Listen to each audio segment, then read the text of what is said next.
I played this game for a whole 6 hours, and I can tell you without a doubt in my mind that it is the most annoying, trite, and I'm just fucking with you. All the Outward fans just got jebaited. In today's humble opinion, we're taking the time to look inward at Outward.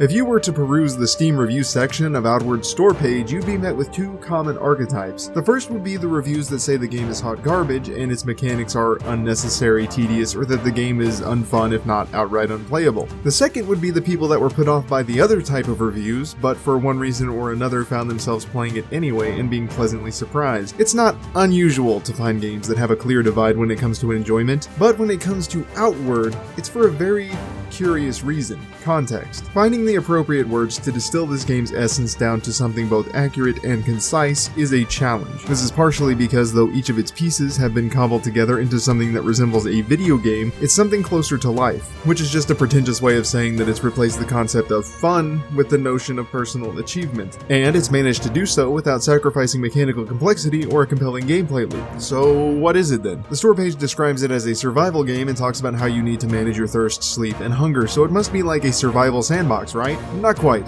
In fact, it was this description that actually put a bad taste in my mouth from the get-go, since normally when you hear survival elements you get 3 or 4 glorified health bars that just diminish with time. Well, it's an action RPG, which means it must be like Dark Souls, or perhaps Skyrim. Also way off the mark, but thematically closer. If you were to jump into Outward with any of these preconceptions, you'd probably find yourself frustrated, and I know that I did. What sets Outward apart from any other game you might be anxious to compare it with is the thematic way in which it strips you of your god complex. You aren't the chosen hero of some fable story, you're just some person, and you've been unexpectedly cast out into the world due to some rather inconvenient circumstances that have you down on your luck. You can't just grind your way out of a hole using experience points and leveling up. You've got to learn the ways of the world and then utilize that knowledge to propel yourself forward. When you awake from a shipwreck surrounded by people demanding money and the only thing the village elder can do for you is extend the deadline by 5 days before evicting you, you're left with the same thought that literally everyone else in the real world has had.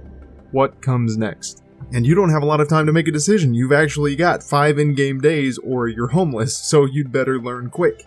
Using trial by fire is an interesting way to pose what more or less functions as the tutorial for the game. Granted, there is a more direct tutorial available should you prefer it, else you've got 5 days to struggle through the basic demands of life, all the while knowing that there's no one coming to save you. Or I guess your lighthouse. All kinds of kindly strangers are there to pull you from the brink of death out there in the wild. Good looking out, Geb. You've got 2 options. One is to amass the silver needed to buy your way out of trouble. The other is to do something for someone else that earns you a pardon. Both routes will reward the curious and the adventurous, but punish the entitled and the presumptuous. Taking the time to learn the inventory, resource gathering, and shop systems, or taking the time to thoroughly investigate the world while being willing to take calculated risks will see you successful. Whereas mentally insisting that you know how video games work, and this sure as hell isn't it, will leave you out in the cold. Should you somehow die, you'll learn of the ever-present threat of time, your food will rot, you'll suffer from thirst and hunger, and your missions will progress, but curiously, it's not entirely unforgiving. Often you'll find a stranger that will bless you with a gift, or you will find yourself removed from danger entirely. Sometimes you'll even wake up all the way back in town. Every decision comes at a cost, from what you carry, where you carry it, and whether or not you wear your backpack in combat. Information is your strongest ally, whether it's being able to guess a recipe you didn't know based on similar recipes, or observing the attack patterns of a dangerous enemy so that you know when it's safe to strike back. Your success is therefore directly tied to how much you pay attention to the world around you and how effectively you can manage your resources. It thrusts responsibility upon you, which can be an annoyance at first. Eat, drink, and sleep if you want to be most effective, it says. Thanks, Mom, you reply. And from there you can choose whether or not you want to take a drink from your water skin every now and again, or if you only want to do so when it's absolutely necessary. After all, it won't kill you to be thirsty, you'll just find yourself fatiguing easier. On top of that, it's got a world that's brimming with curiosity. Purple grass, weird-looking rocks, oh shit! Complex crafting and magic systems, a kaleidoscope of ways to develop your character organically. For instance, you don't just choose a class, you earn it. You want to be a wizard? Go to the middle of the mountain and make a lore sacrifice that makes you less physically capable. At its core, it's a role-playing game, in the traditional sense, meaning that it's about building character, or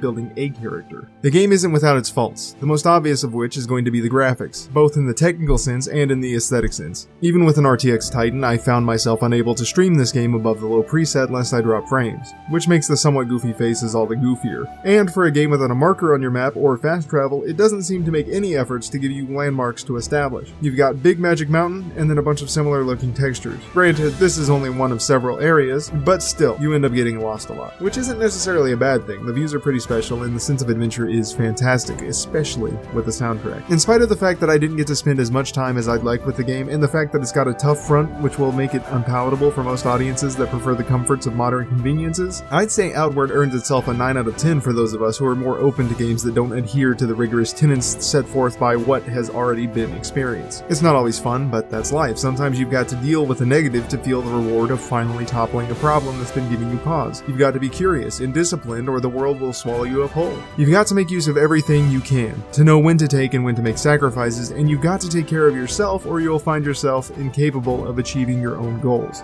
It's something far more than fun. It's compelling. Is this game right for you? Depends on whether you're looking for a game or for an adventure. Thank you everyone for watching, and special thanks to 9 Dot Studios for the phenomenal experience. It's not often that a small team can develop something so ambitious, and props for keeping a vision rather than catering to the gaming world at large. I sincerely hope people continue to love and cherish this game as powerfully as I assume they do, given that they dropped by my stream and pleaded I not review the game after a couple of hours. Hopefully I was also able to do it some service.